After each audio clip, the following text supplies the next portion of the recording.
The reason most first time home buyers never actually buy is because they're waiting for a house they can't afford yet.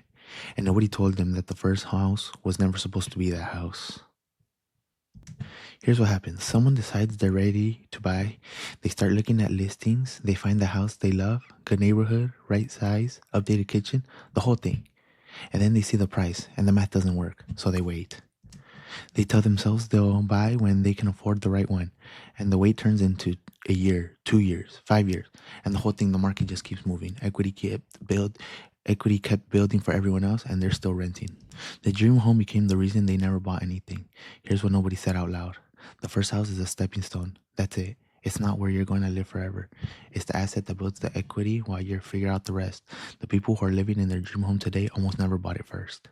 Let me show you how this actually works with real numbers. Say you buy a starter home out here in the Central Valley for 320,000. Nothing fancy. Maybe it needs a little work. You put 5% down. That's 16,000. You're in.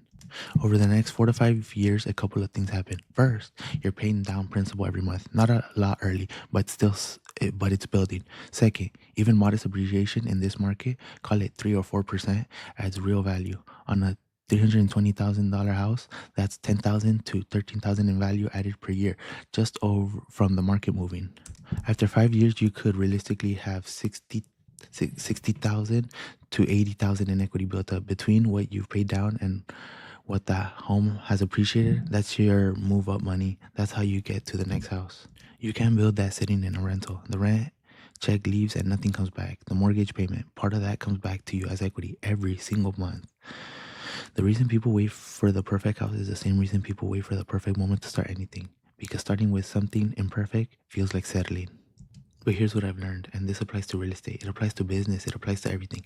Starting imperfect beats waiting perfect every time. Because imperfect in motion builds momentum.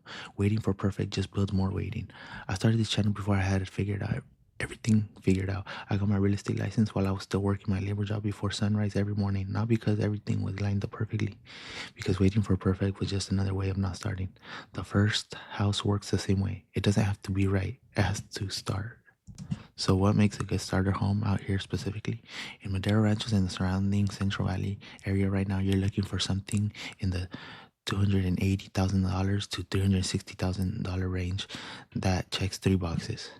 First, it's livable as is. You don't want a project that costs you $40,000 in repairs before you can sleep there. Cosmetic stuff is fine. Structural stuff is not starter home territory. Second, in a stable neighborhood, not the hottest zip code, not the cheapest one, somewhere that holds value. School ratings matter even if you don't have the kids. They protect resale. Third, the monthly payment fits inside 30% of your take home income. That's the number, not what the bank approved you for. What fits your actual life without tightening everything else down to nothing. First, those three things, and you have a starter home worth buying. 5 years from now, the people who bought something, even something imperfect, will be in a completely different position than the people who kept waiting. They'll have the equity, they'll have the credit history on a mortgage, they'll have a base to leverage into the next thing, whether that's a move up home, an investment property, or both. That's real estate. That's the real estate wealth path. It's not the big perfect move. It's a series of smart ones that compound over time. The first house is just the first move. Make it. If you want to talk through what a starter home actually looks like for your situation out here in the Central Valley, reach out. cielsaragosa.com. I'm licensed and I pick up the phone.